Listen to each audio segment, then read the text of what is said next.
The first time the sea grabbed me, it didn't feel like water at all. It felt like fingers, cold and deliberate, curling around my ankle in the dark. I thought I knew danger after years of diving, but nothing compares to the Devil's Sea, where survival depends on 11 rules so strange. They sound like madness at first. I laughed the day they handed me that list, until breaking one nearly pulled me under for good.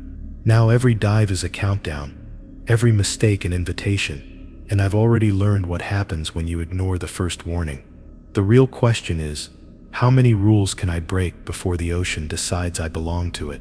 The grip on my ankle had faded by the time I hauled myself onto the deck, but the impression lingered as if something had branded me beneath the skin. Salt stung my throat, my wetsuit clung cold to my back, and every muscle in me trembled like I'd surfaced from more than just seawater. The crew didn't rush to help me. They only stared, their silence sharper than any rebuke.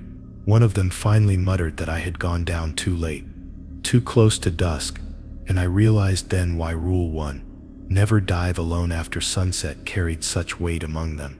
It wasn't superstition, it was survival.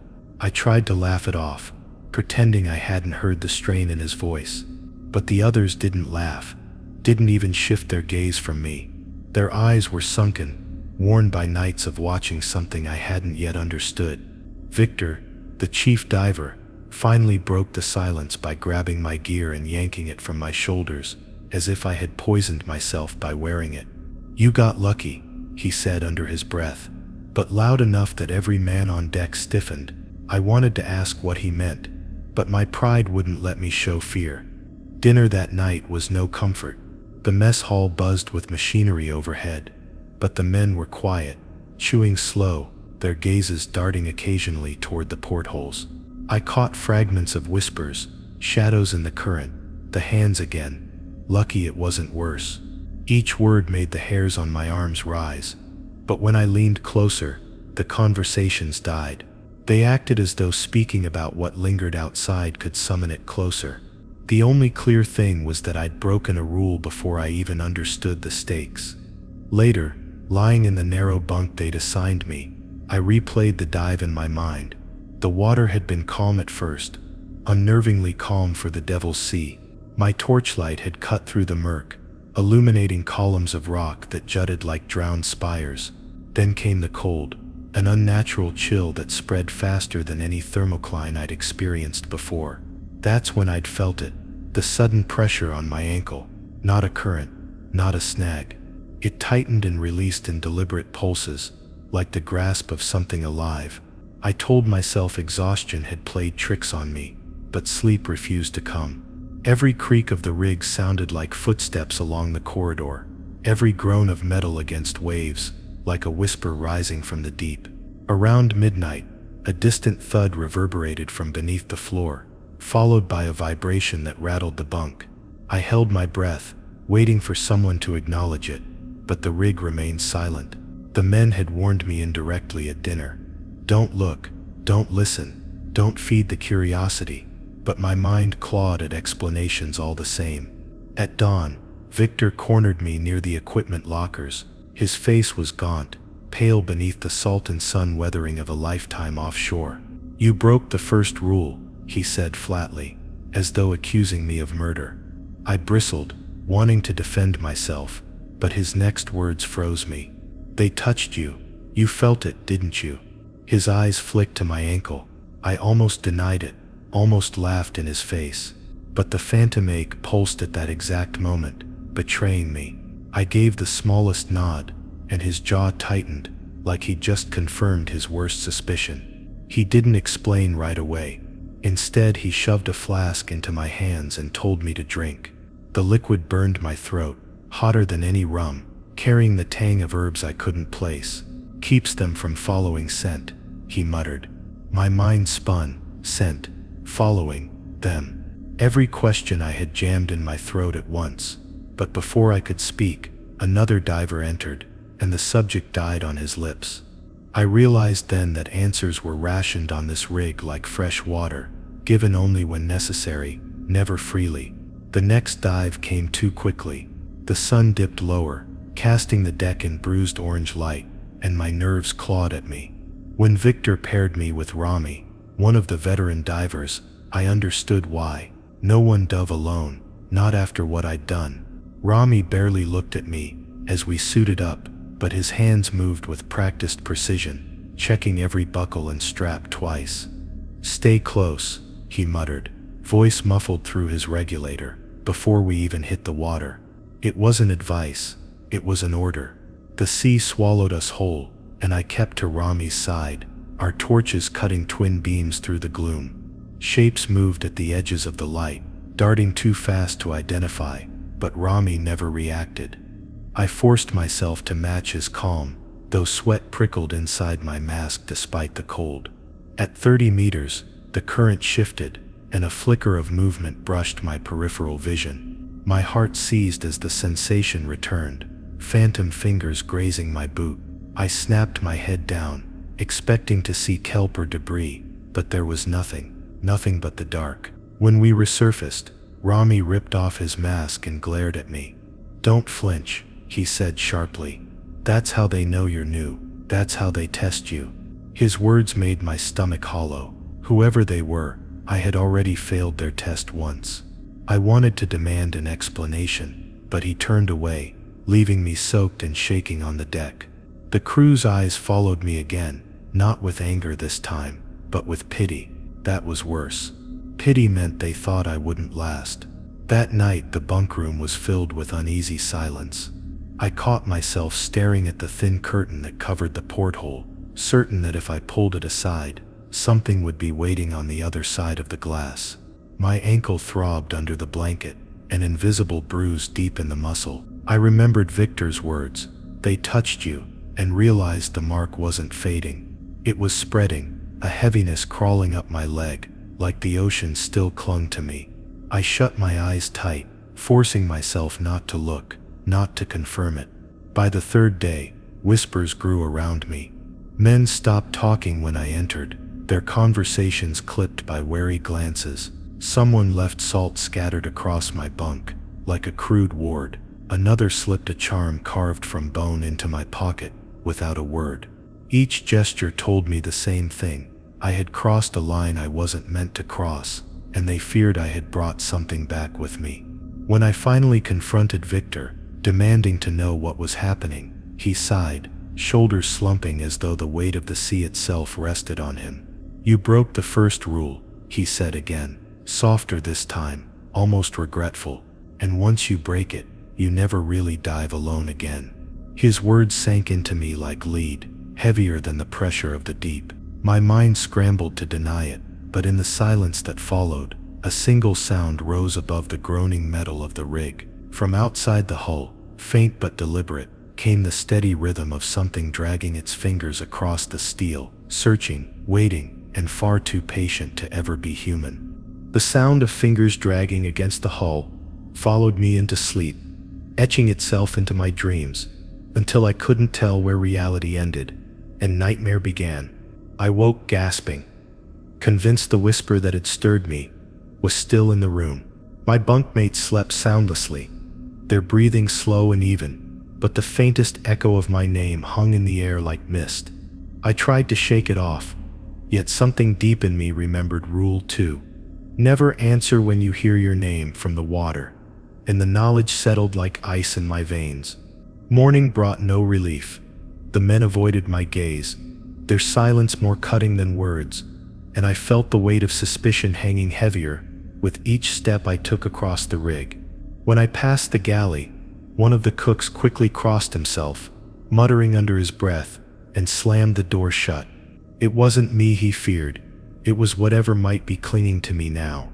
The taste of unease was sharper than the salt on my tongue. I had become a liability. The next dive loomed over me, like a storm cloud. Victor didn't ask if I was ready. He simply ordered me paired with Rami again. As we descended, the water pressed around me like a living weight, and the light from the surface faded faster than it should have. My ears filled with the sound of rushing currents, yet beneath it pulsed something softer, something that shouldn't have been there. A voice shaped exactly like my own mother's, weaving through the static of the sea.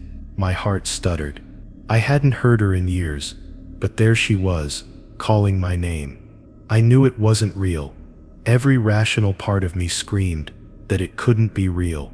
Still, my throat burned with the urge to answer, to let the sound know I was listening.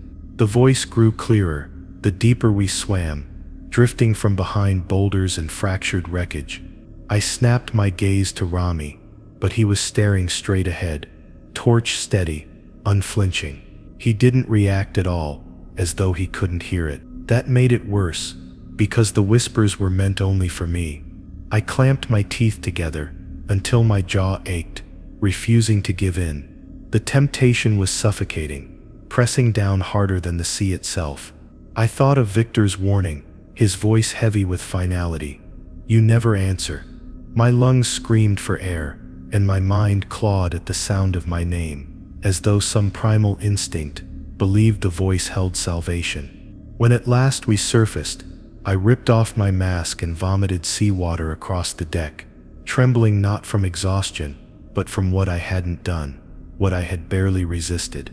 That night, Rami confronted me in the narrow corridor outside the bunks. His expression was grim, the shadows hollowing his eyes. "You heard it, didn't you?" he asked quietly. I froze, unable to lie. He nodded as though he'd expected my silence. "It will keep calling, louder each time. They find the weakest voice and pull until it answers." His hand landed heavy on my shoulder, and though his grip was steady, I felt no comfort. If anything, his words made the shadows thicker. The voices returned faster than I'd expected. By the second dive, the whispers weren't only in my ears, they were threading through the vibrations of the water itself. I could feel my name ripple through my bones, coaxing, pleading. This time it wasn't my mother's voice, it was my own, perfectly mimicked, perfectly wrong. It came from below, promising things it couldn't possibly promise: air, warmth, escape. My chest tightened, and for one terrifying second, I almost opened my mouth, almost let the sea pour in. On the surface I kept my silence, but the others didn't need my confession. They saw the wildness in my eyes, the way my lips had nearly parted against the regulator. During dinner, they sat farther from me, their plates clattering louder than usual, to drown out what none of us wanted to acknowledge. I realized then that the Devil's Sea wasn't trying to kill us outright. It was patient. It wanted us to kill ourselves, one small mistake at a time, and I was already marked. The third night, I couldn't hold back anymore. I tore open the porthole curtain, desperate to prove there was nothing out there. What I saw made my stomach twist. The water was black, yet the surface rippled as if breath moved beneath it. Then came the whisper again. My name stretched into something unfamiliar, rolling off the waves. For a heartbeat, my hands lifted toward the latch to open the window wider. That was when Victor's voice thundered from the doorway, ordering me to step away. He slammed the curtain shut himself, his face pale and drawn. "That's how it starts," he growled. "They catch you in a moment of weakness, and then you're gone. Not drowned, gone." His words left no room for argument. I nodded, shaken, though the whisper still hummed in my skull. When he left, I collapsed into my bunk, pressing the pillow over my head, praying it would smother the sound. But pillows don't block voices that don't come from the air. They come from somewhere deeper. The next day, the crew assigned me to deck duty, far from the divers, a punishment, or maybe a precaution. As I scrubbed rust and salt from the railings, I glanced down at the shifting water below. My reflection wavered, then split. Two versions of me staring back. One kept silent, the other smiled and mouthed my name, lips forming the word over and over in a rhythm I couldn't ignore. My knees nearly buckled. I gripped the railing until my hands bled, forcing myself not to respond, not to acknowledge it. But silence only angered whatever waited below. That night, I woke to the sound of sloshing water inside the bunk room. My boots were soaked, the floor slick as though the sea itself had leaked through the rig. And in the dark, right beside my bunk, the voice rose again, closer, clearer, undeniable. My name whispered like a lover's secret, like a promise. This time I didn't just hear it. I felt warm breath against my ear, dripping with salt, and before I could stop myself, my lips parted. The first time I saw the fog, it came without warning. One moment the horizon was clear. The sea stretched endless and dark beneath a pale sky. And then in the span of a single breath, a wall of white advanced toward the rig like a living thing. The crew scattered the instant they saw it. Tools clattered to the floor. Half-finished jobs abandoned. Conversations cut short. Their fear wasn't the frantic kind. It was practiced, disciplined, the kind that told me they had done this before. I remembered Rule 3, never stay on deck when the fog rolls in, and suddenly their urgency made perfect sense.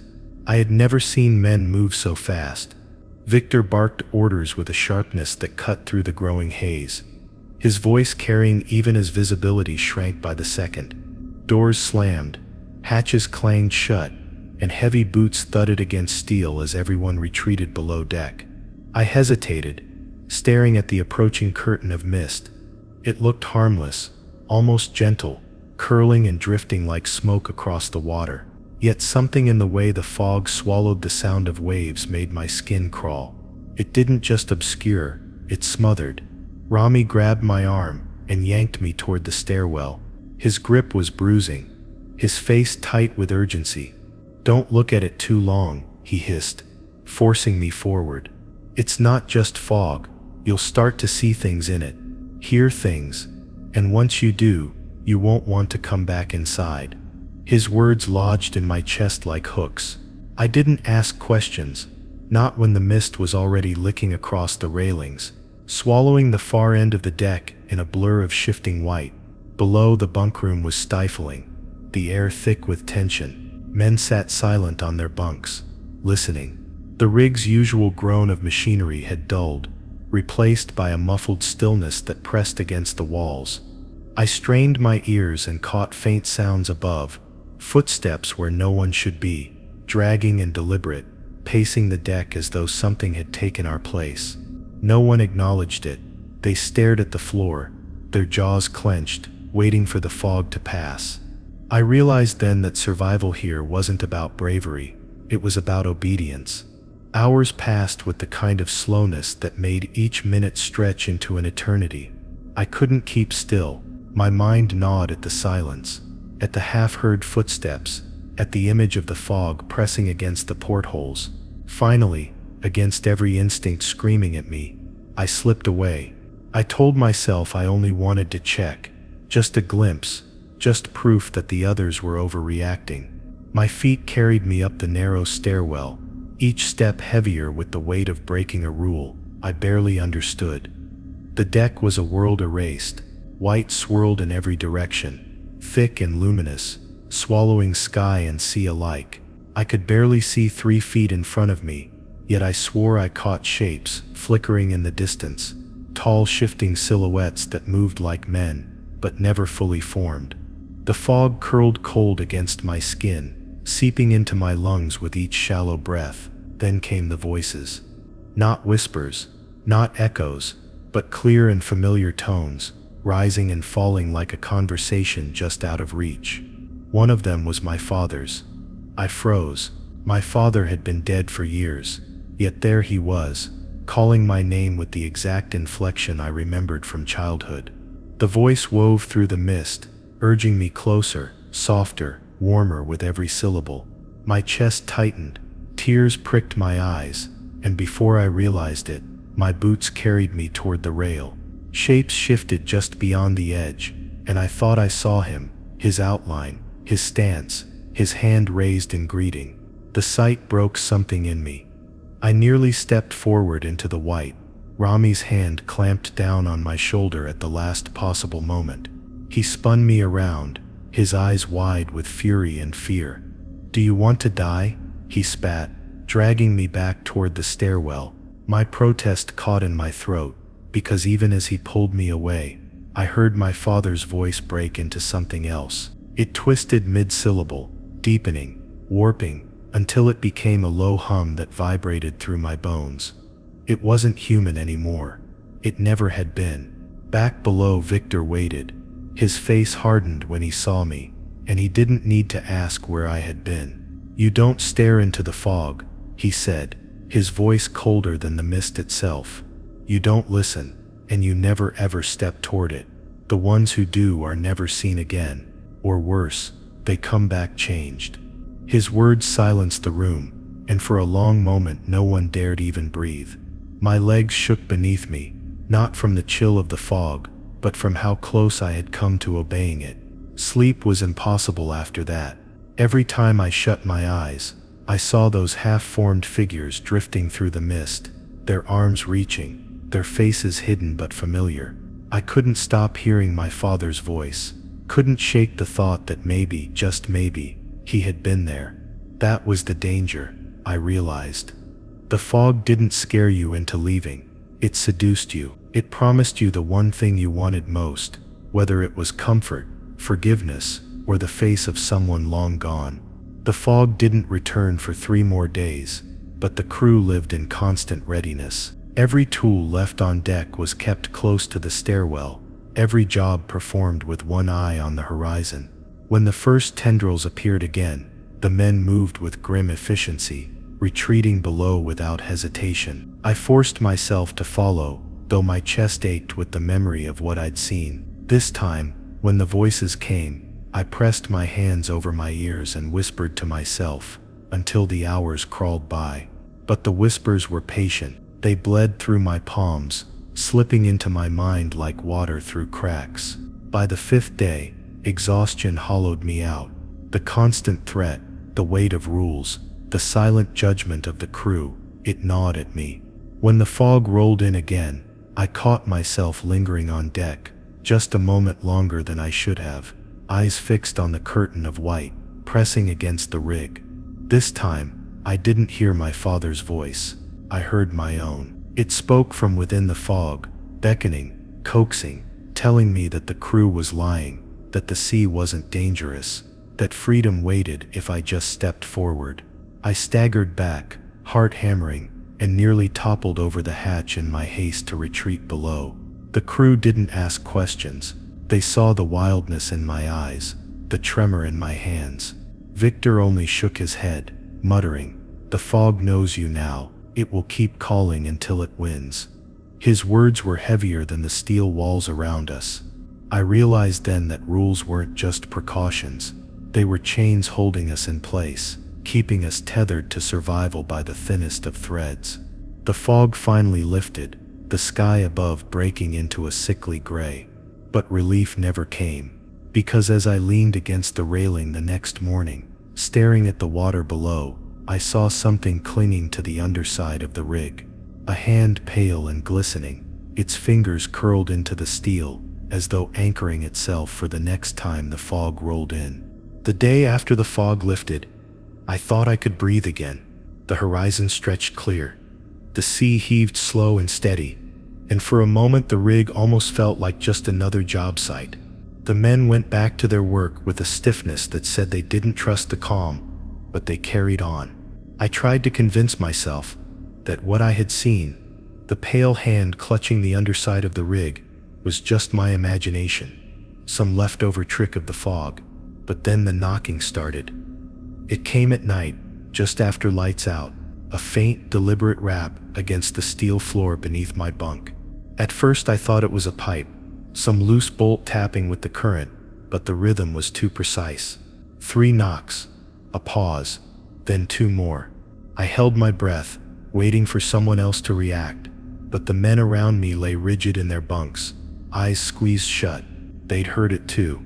No one spoke, no one moved. That silence told me everything. This wasn't new. By the second night, I couldn't ignore it. The knocks grew louder, traveling the length of the bunkroom floor as though something crawled along the underbelly of the rig. Sometimes it scraped, sometimes it tapped in patterns, too careful to be random. I pressed my ear to the floor once, and the cold metal carried the sound so clearly it felt like it was inside my skull. A voice seemed to stir behind it, muffled and watery, whispering just out of reach. That was when Victor pulled me aside. His expression was heavy, his eyes tired in a way that suggested he hadn't slept in years. He said only one thing: Rule 4, never answer the knocking beneath the floor. I asked him what it was, what was down there, but he cut me off. Doesn't matter, he said. What matters is that it knows when you listen, and if you listen long enough, you'll want to answer. The warning was clear enough, but the lack of explanation gnawed at me. I told myself I could handle it, that I wouldn't give in to some noises in the night. But denial only lasts so long when the dark is pressing in around you. By the third night, I was restless. The knocking had grown bolder, sharper, echoing through the pipes and vents, until it seemed to follow me everywhere. In the mess hall, the floor beneath my boots throbbed with faint vibrations. In the showers, water sputtered as though rattled by the same invisible hand. The other men kept their eyes down, their mouths tight, but I saw the strain in their faces. Some had deep circles beneath their eyes. Some whispered prayers before bed. Nobody talked about it out loud, but it was breaking us slowly, like rust eating through steel. One night the knocking changed. Instead of its usual rhythm, it spelled out a pattern, slow and steady, like code. I recognized it as Morse. I'd learned enough back in training. My blood went cold as I translated. OPEN. I nearly laughed at the absurdity of it. Something beneath the rig, using Morse code to tell me to open. A hatch?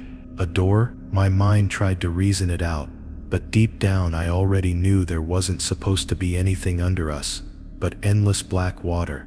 The realization that something intelligent was down there, that it not only existed but knew how to communicate, burrowed into my brain like a parasite. Sleep became impossible. Every night the message repeated, louder, more insistent. Sometimes it changed, HELP.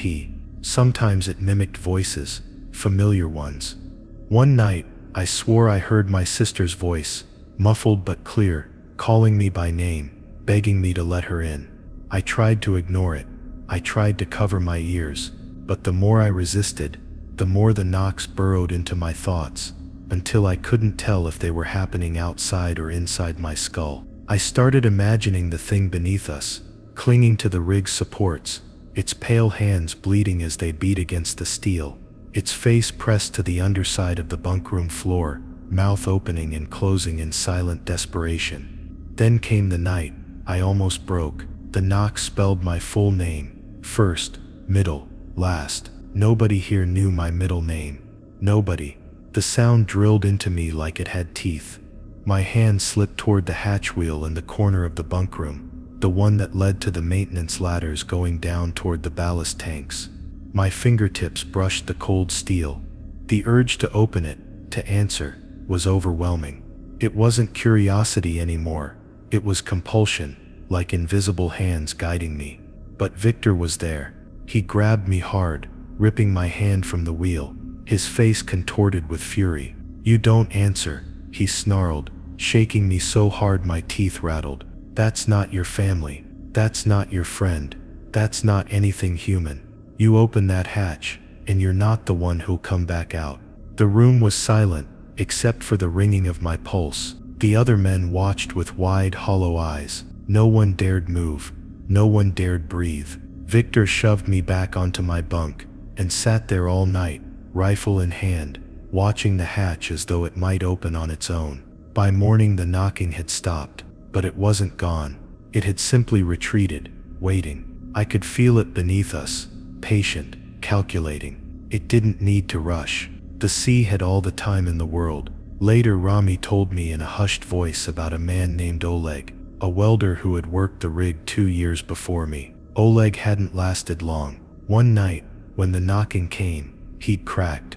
He'd shouted that someone was trapped, that he could hear them drowning, begging to be saved. No one could stop him when he tore open the hatch and climbed down into the darkness. The others followed, but by the time they reached the bottom, the ladder was slick with seawater, and Oleg was gone. The hatch slammed shut from the inside.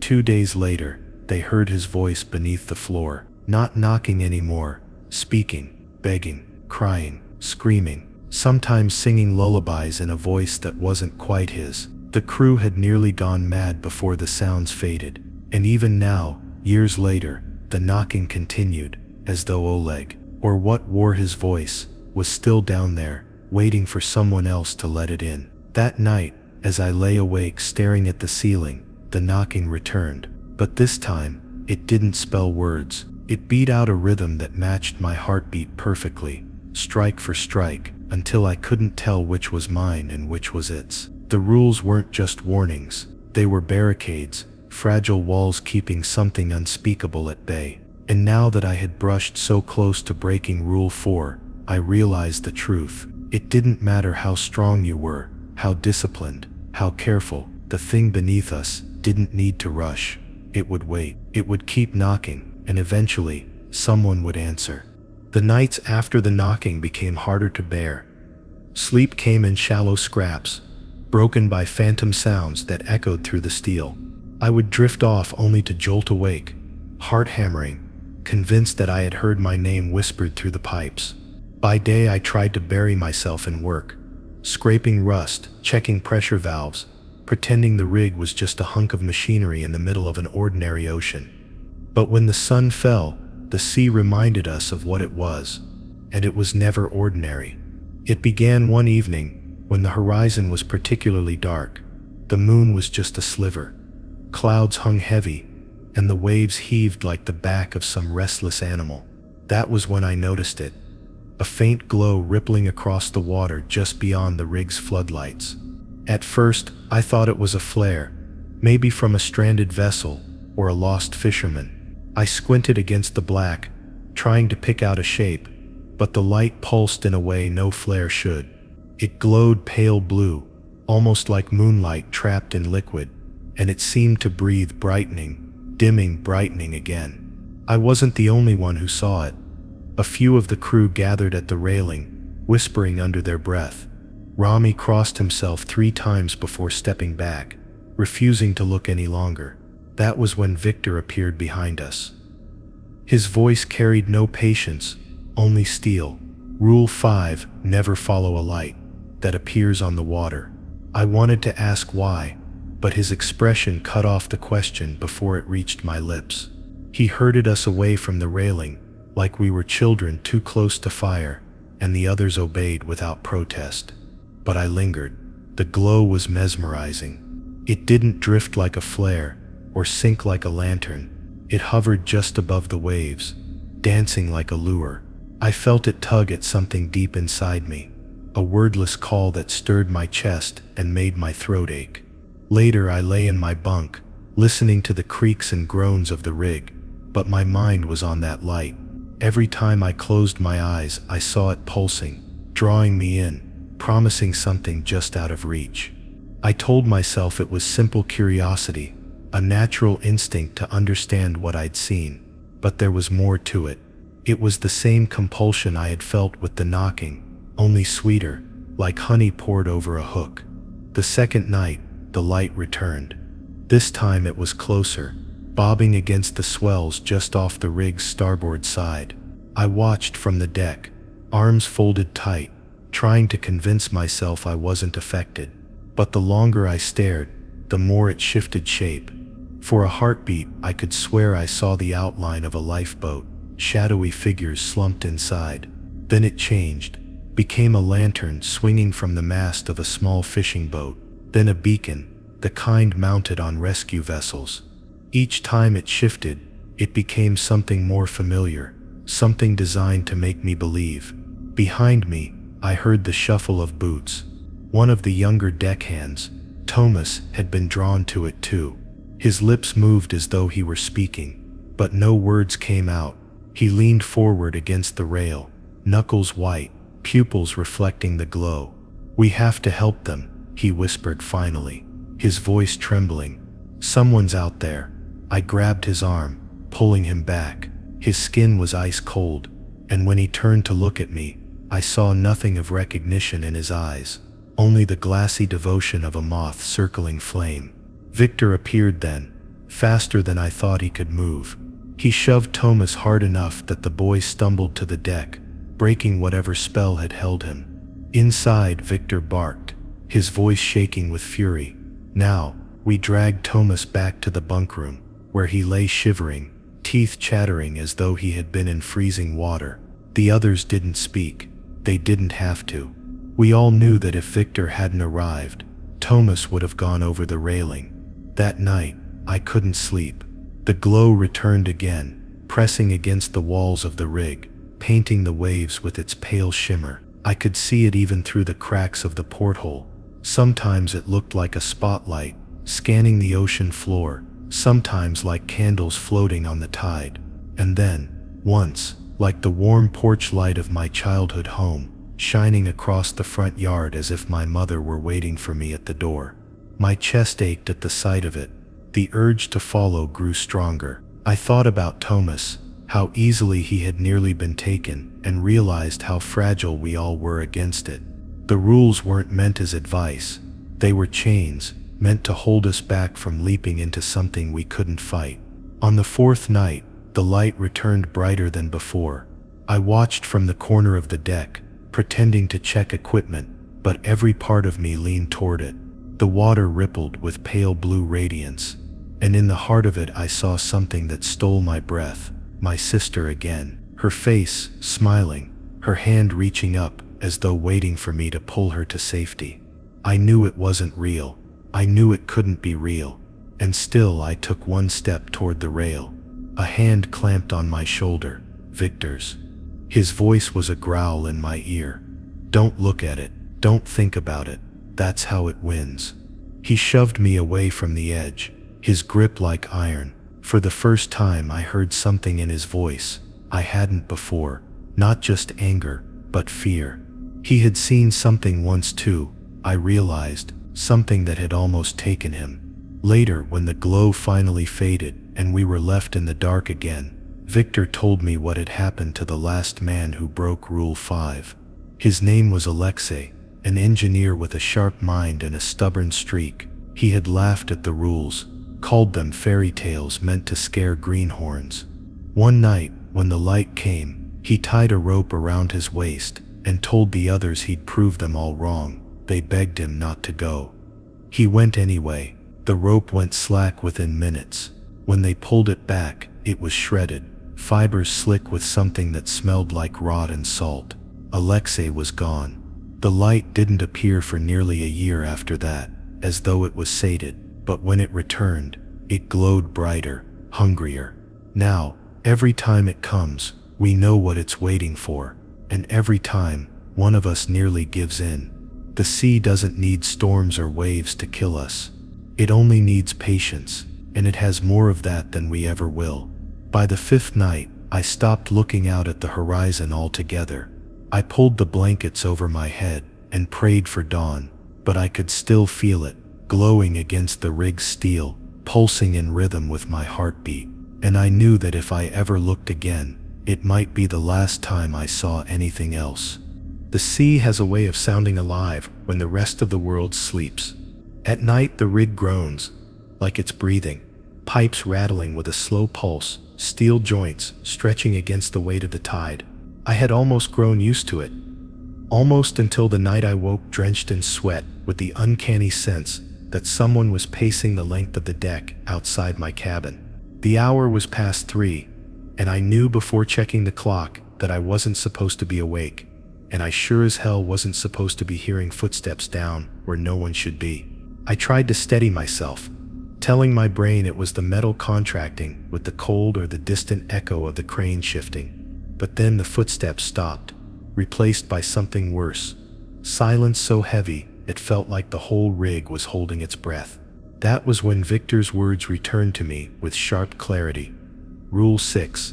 Never step onto the lower catwalks after 3 a.m. The way he had said it, quiet but sharp, told me it wasn't superstition. It was survival. The lower catwalks stretched like a maze beneath the rig's main platform. By day, they were used for inspections, connecting pipes and ballast tanks, swaying only slightly with the waves. By night, they transformed into something else entirely. Steel bridges hanging over a black abyss, with the ocean gnashing its teeth below. I'd been down there once during the day for a check, and even then I felt exposed. as though something massive drifted just out of sight beneath my boots. The thought of walking them in darkness made my stomach turn, and yet, as I lay there listening to the unnatural silence, I felt the tug of compulsion, the same pull the light on the water had carried. The next morning, bleary-eyed from lack of sleep, I asked Rami what would happen if someone broke Rule 6. His hands shook as he lit his cigarette, and he didn't meet my eyes. "You'll hear them first," he said, "like chains dragging, like claws on the steel. Then you'll see them, and if you see them, it's already too late." He wouldn't elaborate, and when I pressed, he walked away, muttering prayers under his breath. That evening, we ate in silence, the usual mutter of conversation deadened by the sound of the sea thudding against the rig. I could feel the weight of the hour approaching, pressing on all of us like a storm on the horizon.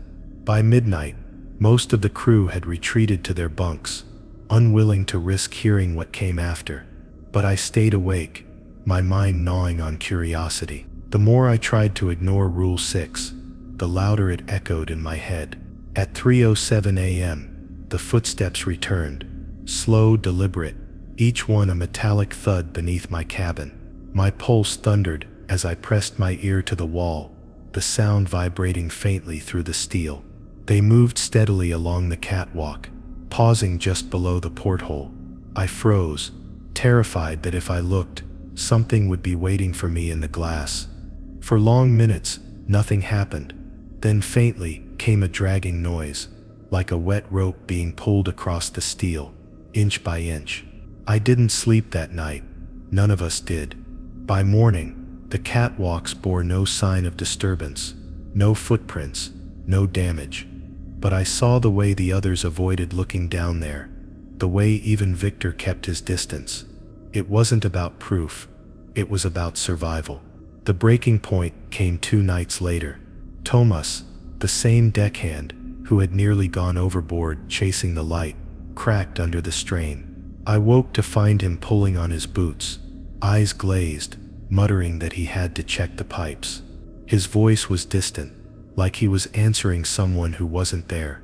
When I tried to stop him, he shoved me with a strength I didn't know he had, nearly sending me into the bulkhead. By the time I scrambled after him, he was already unlatching the hatch to the lower catwalks. Victor appeared again, rifle in hand, barking for everyone to stay back. But Thomas didn't listen. He staggered onto the narrow walkway, swaying with the motion of the sea. The floodlights only reached partway down, leaving the far end swallowed in black. For a heartbeat, all was silent. Then came the sound, chains rattling, claws scraping, a wet, dragging shuffle that didn't belong to any human. The air grew colder, my breath visible as Thomas froze mid-step.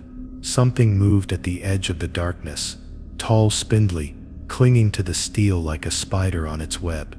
Its limbs were too long, its joints bending wrong, its skin slick and pale, glistening as though it had just crawled from the sea. Eyes, or something like them, glowed faintly, catching the floodlight with a sickly reflection. Thomas whispered a word I couldn't hear, then screamed. His voice cut through the night, shrill and desperate, before being snuffed out as the thing lunged. One moment he was there, thrashing against the railing. The next he was gone, swallowed into the dark, with only the echo of his scream lingering. The creature clung there for a moment longer, its head tilting unnaturally, as though it studied us, before melting back into shadow. No one spoke, no one moved. Victor slammed the hatch shut, his hands shaking, his jaw clenched tight. "That's what waits down there," he growled. "That's why we never go after 3. His voice was thick with grief, but there was no softness in his eyes. He knew Thomas was gone, and he knew the sea had simply claimed what it had been waiting for. In the days that followed, the catwalks remained off limits, even in daylight. The others refused to even look at them. I found myself haunted by the memory of Thomas's scream, by the glimpse of that thing moving with unnatural grace, too fast for something so tall. I thought about how it had paused, how it had looked at us as if choosing who would be next. And I knew, with a bone-deep certainty that it wasn't finished. Sometimes, when the night grows too quiet, I can still hear the dragging sound beneath my cabin, moving slowly along the steel. Sometimes I imagine it stopping just below me, waiting, listening. I know better than to go to the hatch. I know better than to look, but part of me wonders what would happen if I did. And that's the worst part. The rules don't just protect us from what's out there. They protect us from ourselves, from the pull, the temptation, the curiosity that gnaws until you almost want to see, just to understand. The sea knows that, and it waits, always waits. By the time a week had passed, the rig felt like a prison built on steel stilts above hell itself. We were cut off from the world, radio static most nights, supply boats delayed by storms, and a constant sense that the sea wanted us all. I thought I had begun to adapt, learning to live by the rules the way the others did. Eyes down at midnight, ears closed to the knocking, steering clear of the catwalks after 3. But then the voices started, and I realized how thin my defenses really were. The first time it happened, I was on night watch. The sky was black velvet, stars drowned out by a low ceiling of cloud. Waves slapped lazily against the supports, their rhythm almost soothing after the horrors I'd already seen. I was half dozing at my post when I heard it, soft, almost indistinct, rising from the water like breath through a reed. My name, my full name, drawn out, whispered, but with a familiarity that pierced me deeper than any shout could. I stiffened, scanning the deck. No one else was there. The others were asleep, or at least pretending to be. The voice came again, clearer this time, closer. It wasn't just calling, it was pleading, the way someone might call for help while clinging to wreckage. My throat tightened. I had heard that tone before, years ago, when my sister drowned in a river near our childhood home. The sound of her calling my name then was a memory etched into bone, and now the sea was replaying it perfectly. That was when Victor appeared from the shadows, his face hard, his voice sharp as broken glass. Rule 7, never trust a voice that calls from the water. He didn't wait for me to argue. He grabbed me by the collar and yanked me back from the rail, his eyes wild with something between fear and fury. "It isn't her," he hissed. "It will never be her. Do you understand me?" I wanted to argue. I wanted to believe that maybe, just maybe, someone had fallen overboard and was fighting for their life. But I couldn't ignore the way Victor's hands shook as he held me, or the way his voice cracked when he repeated, "It isn't her." The next day I asked Rami about it. He didn't answer at first, just stared into his coffee like the black liquid might swallow him whole. Finally, he said, "It knows who you are, it knows who you've lost, and it uses that. Don't listen, no matter what it promises." His eyes glistened with unshed tears, and I realized then he had heard voices too, ones he couldn't resist remembering. 2 nights later, it returned. I was walking the perimeter when the sound drifted up again. This time a man's voice, frantic, shouting for help. I gripped the railing, heart pounding, every muscle screaming at me to look over, to throw down a rope. Then it shifted. The words twisted mid-cry, turning into a soft, sing-song murmur. My mother's lullaby, the exact one she used to hum when I was a child on stormy nights. My legs went weak. I nearly leaned over when a hand caught my wrist. Not Victor's this time, but old Merrick, one of the welders. His eyes were wet, his jaw trembling as he shook his head. "It tried my wife's voice last month," he whispered. "Almost had me. Don't give it the chance." He didn't let go of my arm until we were both inside. The door bolted against the roar of the waves. But the sea doesn't give up. The longer I resisted, the more insistent the voices became. Sometimes they begged, sometimes they threatened. Once I swear I heard my own voice calling from below, mocking me, telling me that I belonged to the water.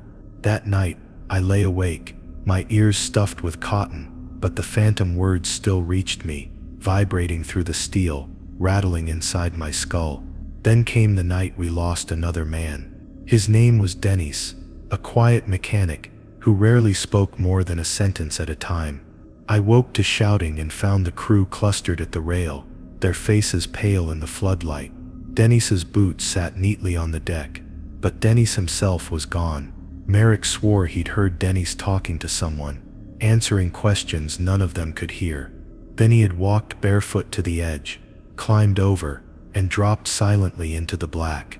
No splash, no struggle, just gone. The water below shimmered faintly, and for a moment I could swear I heard Denis's voice mingling with the others, calling up to us, begging us to join him. His words twisted into laughter, bubbling, gurgling, echoing through the steel like a taunt. Some of the younger men clamped their hands over their ears, tears streaking their faces, while Victor bellowed at them to remember the rules, to remember why they were still alive. I understood then why this rule mattered more than most. It wasn't about the sea's hunger, it was about its patience. It didn't always drag men down by force. Sometimes it waited for them to leap willingly, drawn by the voices they most wanted to hear. Since that night, I've kept myself awake with noise, hammering on pipes, humming tuneless songs, anything to drown out the calls that rise from below. But it's getting harder. The voices are learning. They no longer just mimic the dead. They speak to me directly now, in tones dripping with familiarity. They whisper my fears, my doubts, my deepest regrets, and sometimes, when exhaustion claws at me, I almost believe them. Because the truth is, when you're out here long enough, you forget what the world beyond the sea even sounds like. And when the water starts to talk, part of you wants to answer, part of you wants to believe. And that's how it gets you. There is a different kind of fear that comes with the dark at sea. It is not the same as standing in a shadowed alley, or walking through woods at night, where your eyes adjust, and your ears strain to catch the smallest sound. Out here, the dark is alive.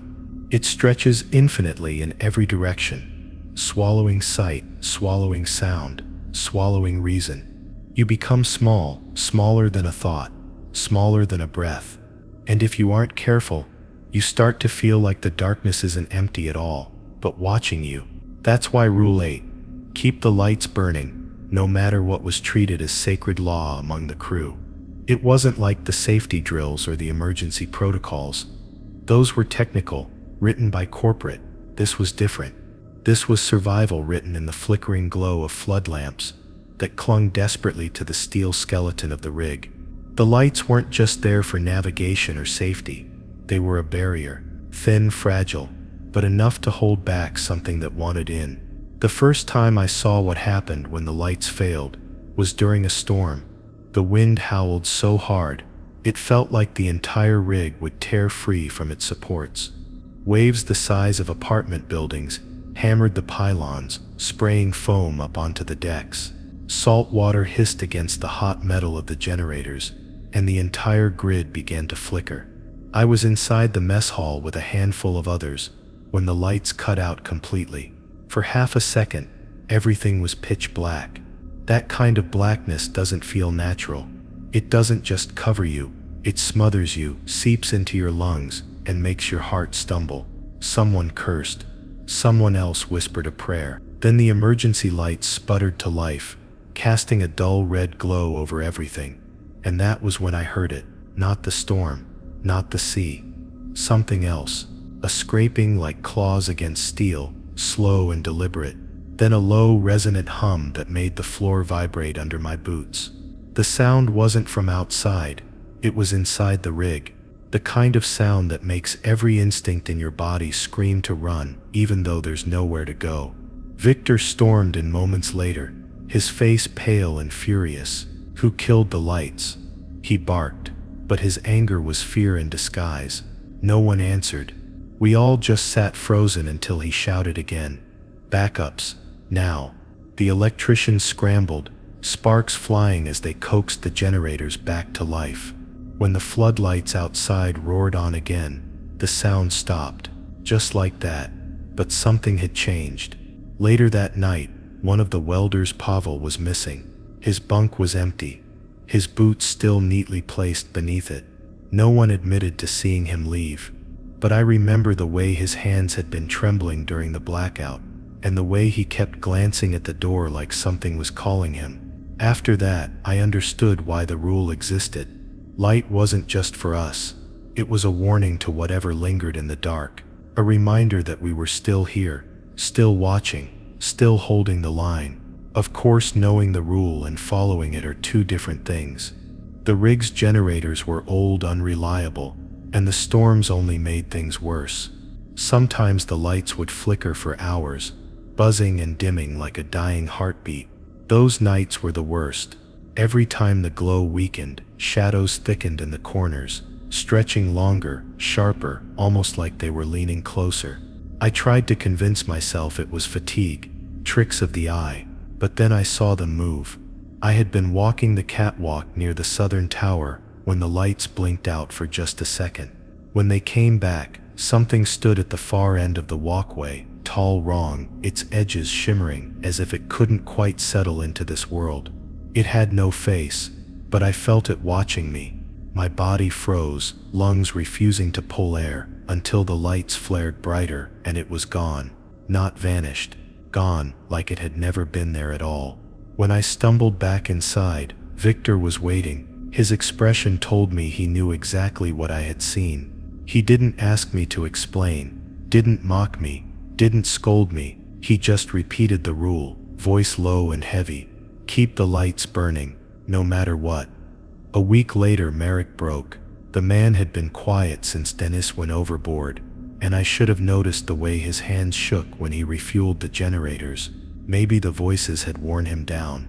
Maybe the shadows whispered louder to him than to the rest of us.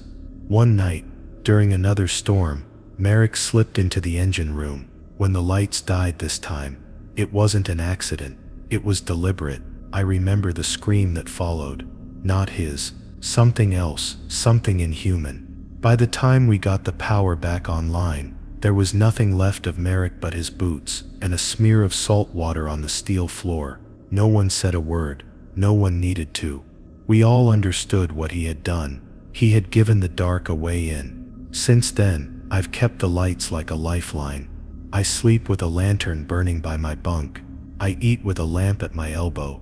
I even carry a pocket torch everywhere I go. Some of the men laugh, but it's a hollow kind of laugh, brittle at the edges. They know the truth, same as me. When the light dies, the dark comes alive, and it waits. Sometimes I think I see it just beyond the glow, shapes crouching, reaching, shifting in ways no human body should move. Once I thought I saw a hand pressed against the porthole glass, pale fingers curled as though testing the strength of the barrier. When I blinked, it was gone, but the condensation on the glass remained, 5 long streaks like claw marks trailing down toward the sea. It's only a matter of time before the generators fail for good. They groan louder every night, coughing smoke, choking on rust. When that happens, I know what will come. Not the storm, not the sea.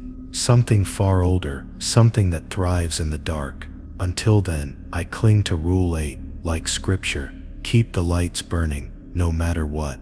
Because if the dark wins even for a moment, it won't just swallow the rig. It'll swallow us one by one, until nothing remains but silence and shadows. The first time I heard it, I thought it was only the wind. The storm had been raging for hours, waves pounding the steel pylons until the entire rig seemed to tremble with every impact. I was checking the south catwalk, making sure the floodlights held, when the sound slipped through the howl of the sea. It was faint, just a thread of noise carried on the salt spray, but it was enough to stop me in my tracks. A voice. My name, clear as if whispered against my ear, even though no one stood beside me. That was when I remembered Rule 9. Never answer the voices that call from the water. I forced myself to keep moving, but my heart hammered against my ribs as the voice came again. Louder, more insistent. This time it wasn't alone. Others joined it, overlapping in strange tones that almost harmonized, like a choir hidden beneath the waves. They didn't sound monstrous. They sounded human, familiar. A friend, a parent, a lover, shapes of memory sewn into sound, tugging at something deep inside me. And with every step, the temptation to lean over the railing and look down grew sharper. Inside the mess hall, I pretended nothing was wrong. I ate my stew, listened to the others talk, even managed to laugh at one of Victor's dry jokes. But in the back of my mind, the voices lingered, not just calling my name anymore, whispering secrets. "Come back," one murmured, in a tone almost like my mother's. "We've been waiting." I clenched my spoon until my knuckles ached, reminding myself that the rule wasn't optional. Never answer. Not with a word, not with a glance, not with the smallest acknowledgement. Later that night, I learned what happens when someone forgets. Yuri, one of the younger divers, woke to the sound of his brother calling from the deck. His brother had been dead for 3 years. The rest of us were too slow to stop him. By the time we reached the railing, Yuri was gone, his boots still planted on the wet steel where he'd climbed over. We never saw him resurface. The sea had taken him like it had been waiting for him all along. I lay awake for nights after that, clutching the thin blanket tight around me, listening as the voices came again and again. Sometimes they were soft, drifting in like mist, sometimes sharp and urgent, as if someone just below the rig was drowning and screaming for help. The worst was when they shifted mid-sentence, starting with a loved one's voice and ending in a deep, guttural rasp that made my bones ache. I wanted to believe it was a trick of stress, of exhaustion, but the others heard it too. Merrick would cover his ears and mutter prayers. Pavel stuffed cotton into his and hummed to drown the whispers. And Victor would just stand at the porthole, staring at the black waves, his face unreadable. When I asked him how long the voices had been calling, he only shook his head and muttered, "Longer than we've been here. Longer than any of us can remember." The voices grew bolder after Yuri vanished. They didn't just call names anymore. They asked questions. "Aren't you tired?" they would say. "Don't you miss home?" Once I swear I heard them laugh. Soft, cruel, as though they knew how close I was to breaking.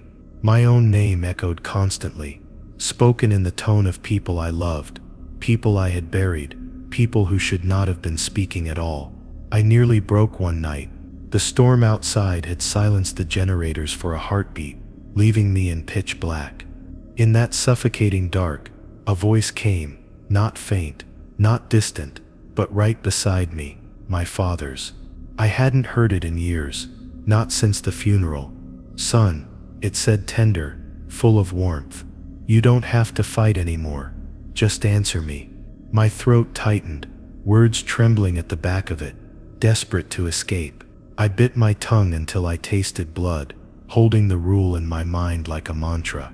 Never answer, never answer, never answer, never answer.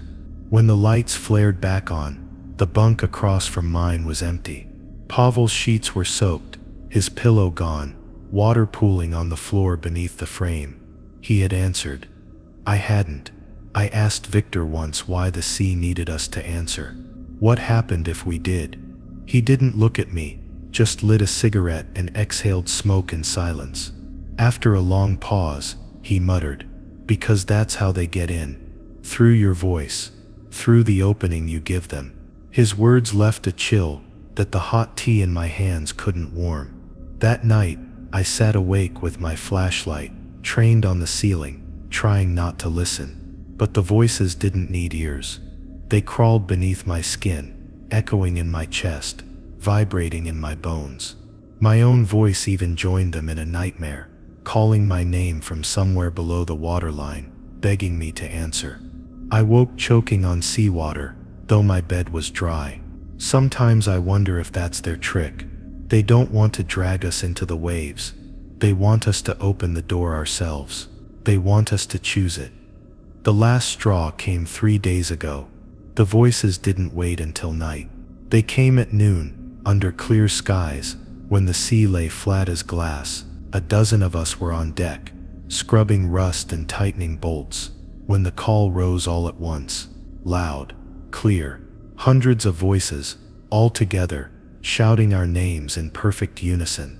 For a moment the world tilted, and I saw half the crew stagger toward the rail, as if hypnotized. Victor fired his pistol into the air, the crack snapping us back, but not in time to save Merrick. He was already climbing. By the time we reached him, his body was gone, the water closing silently over where he had fallen. That was the moment I understood. The voices don't just want one of us. They want all of us. They are patient, persistent, and merciless. So I write this down, carving it into my memory. Rule 9. Never answer the voices that call from the water. Not once. Not ever. Because the moment you do, you stop being part of the crew. You stop being human. You become theirs. And God help me, I think they're getting closer. There are places on the rig where the sea seems closer than it should be. The decks stretch out over the water, metal bones reaching into the black. And when the lights are burning, the illusion of safety feels almost convincing. But when the hour grows late, and the waves shimmer with a faint glow as if something beneath them is breathing, that safety peels away. It was during one of those nights that I was reminded of Rule 10, never step beyond the rail after midnight. The first time Victor explained it, I thought he meant it literally. Don't lean over, don't climb out, don't tempt fate on slick metal when exhaustion dulls the senses. But after Yuri, Merrick, and Pavel had all vanished into the deep, I knew better. The rail wasn't just a boundary of steel and bolts. It was a threshold, and the sea was waiting for us to cross it. That night began with silence. No storm, no shrieking winds. Not even the humming of the generators could disguise the stillness that spread like fog. I was on watch, pacing the northern catwalk, when I noticed the water wasn't moving. The waves were there, high, wide, endless. But they weren't cresting or crashing. They just held still, frozen in mid-rise, as though time itself had stopped. I leaned closer, my gut tightening, and that was when I saw the faint glimmer. Shapes, pale and slow, drifting just beneath the surface. At first I thought they were fish, but they were too large, too human in their movement. Limbs, shoulders, faces, blurred as though seen through glass. They didn't look drowned. They looked alive, and every one of them was staring up at me, eyes wide and unblinking, mouths slightly open as if waiting to speak. My throat dried out, but I forced myself to step back, keeping the rail between us. The rule echoed in my head, sharp and unforgiving. I might have stayed frozen there all night, if not for Dennis. He had been on the opposite catwalk, muttering to himself, eyes glazed as though sleepwalking. I shouted his name, but he didn't turn. His body carried him forward with slow determination until one boot lifted and planted itself on the rail. My heart leapt, and I sprinted toward him, boots clanging against steel. By the time I reached him, he was half over, arms dangling toward the still water below. When I grabbed him, his skin was ice cold, and his lips moved in a whisper. I bent closer, against my better judgment, and heard what he was saying. They're waiting for me. His words were not desperate or fearful. They were reverent, as though he was speaking about a promise. His muscles strained against my grip, but I held on until Victor arrived, barking orders. Together we pulled Dennis back, fighting against a strength that seemed impossible for a man his size. When his body finally collapsed on the deck, his eyes rolled back, and foam spilled from his mouth like seawater. We dragged him inside, tied him to his bunk, and prayed he would survive the night. He didn't. By dawn, the ropes were still in place, but Dennis was gone. Not escaped, not broken free, gone, as if something had passed straight through the walls and taken him whole. After that, I noticed how the rail itself seemed to change at night. During the day, it was just rusted steel, rough under my hands, solid and unremarkable. But after midnight, the metal grew slick, damp with condensation that shouldn't have been there. It glistened faintly under the floodlights, almost like it was breathing. Sometimes, when I leaned too close, I swore I could see fingerprints in the moisture, long, pale smears, as though hands from below had reached up to touch it. The others saw it too, though no one wanted to admit it. We took to tying ropes around our waists, when on late watch, anchoring ourselves to the central towers, a desperate insurance against the pull of the water. But even then, I could feel the weight of those eyes beneath the waves, hundreds of them, pressing upward, waiting for someone to slip. The temptation was the worst part. It wasn't fear that pulled at you when you stood by the rail. It was longing, a deep ache that spread through your chest, whispering that the sea wasn't a threat at all, but a home. That if you let go, if you crossed that boundary, you would finally find rest. I saw hardened men tremble like children under its spell. I saw their faces soften, as if a memory of warmth or love had returned to them. It was beautiful, and it was horrifying. One night, the rail called to me. I had been awake for nearly 40 hours, working repairs on the generators after yet another blackout. My mind was fraying, my eyes heavy, when I wandered onto the deck for air. The moon was hidden, the horizon swallowed by darkness, and the rail gleamed in the floodlight glow like a silver line waiting to be crossed. I remember placing my hand on it, cold slickness seeping into my skin, and the voices below rose at once in unison. They didn't sound like strangers, they sounded like my family. My father, my sister, a girl I once loved, all of them calling gently, not demanding but welcoming. "It's time," they said. "You don't have to be afraid anymore." Tears blurred my vision as I leaned forward, toes pressing against the edge, the sea yawning open beneath me. For a moment, I believed them. I believed stepping beyond the rail would end the nightmare. But then Victor's hand clamped down on my shoulder. His grip was iron, his voice low and deadly. "Look at me. Remember the rule." The fog in my head cracked, and I stumbled backward, heart racing, as the spell shattered.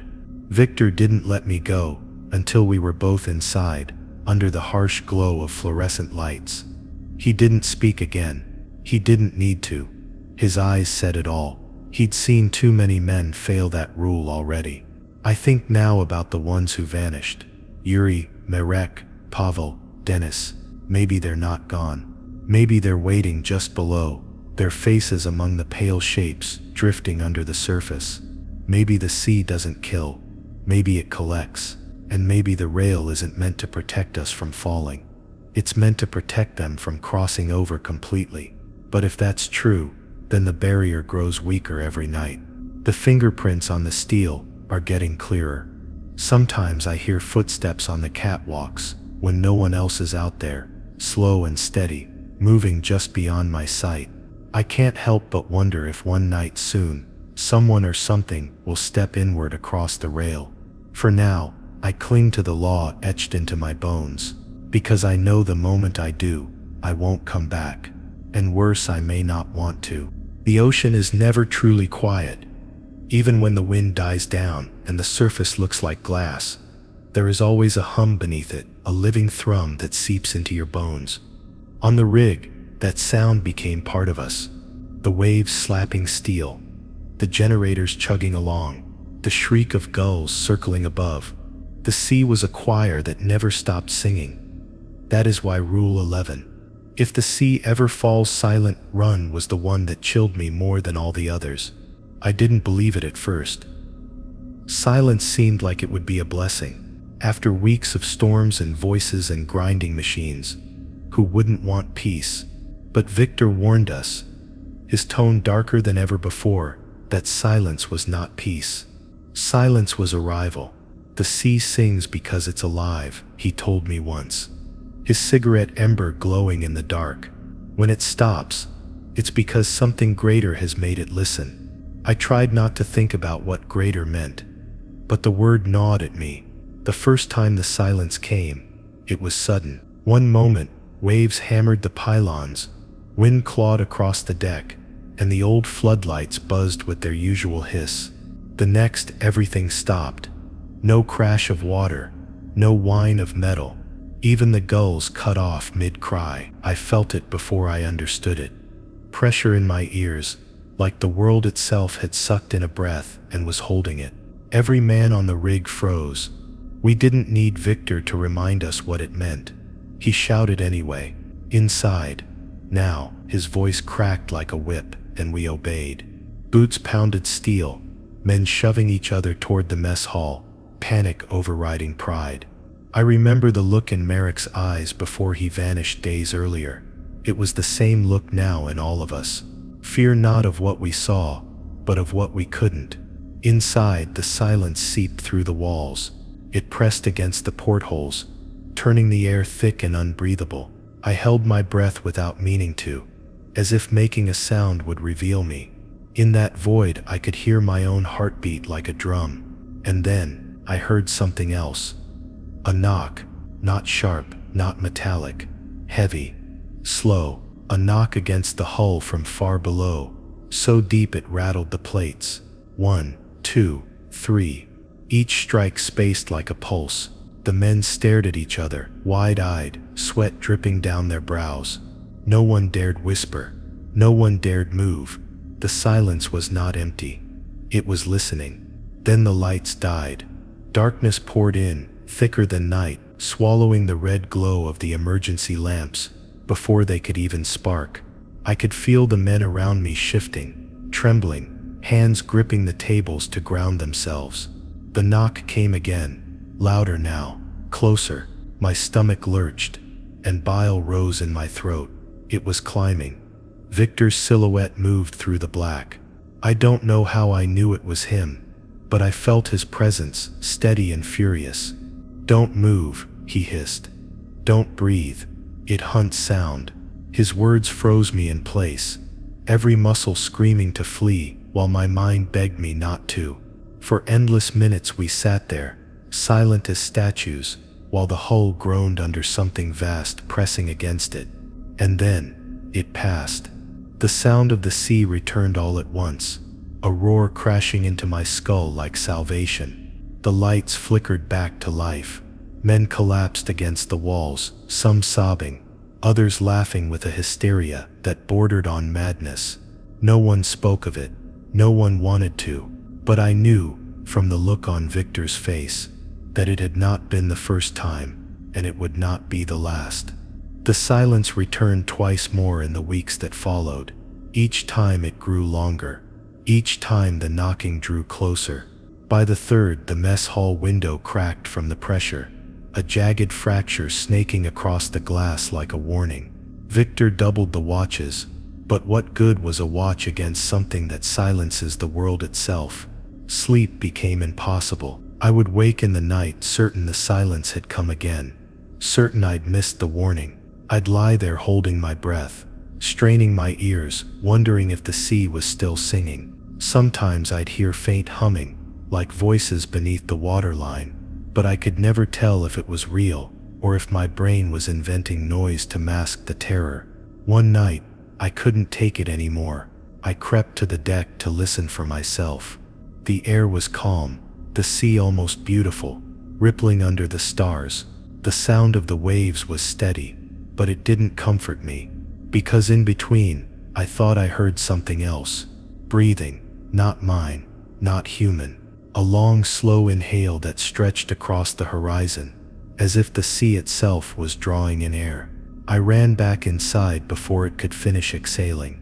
What terrifies me most is not the voices, or the hands, or even the pale shapes beneath the surface. It is the silence. Because the silence doesn't just threaten the body, it threatens everything. When it comes, the rules we've clung to feel meaningless, fragile as paper, and I think that is the truth behind Rule 11. You don't run because you can escape. You run because running is all you have left. Victor says the silence is growing bolder, that one day it won't leave, that one day the sea will fall quiet for good, and when it does, the rig will not be here anymore. None of us will. I want to believe he's wrong, but the rules have never lied to us. They only delay the inevitable. Last night, as I write this, I woke to silence. The generators hummed, the lamps glowed, but outside the porthole the waves were still. No crests, no cries, no motion, just waiting. I pressed my ear to the glass, praying for sound, and what I heard was worse than silence, a whisper. My own voice repeating back at me, "Run." But where? Out here, there is nowhere to go. So I sit at this table, pen scratching against damp paper, the rule burning in my skull. I will try. God help me. I will try. But I fear it's already too late. The sea has stopped singing, and it is listening. If you enjoyed this story, like, share, and subscribe for more.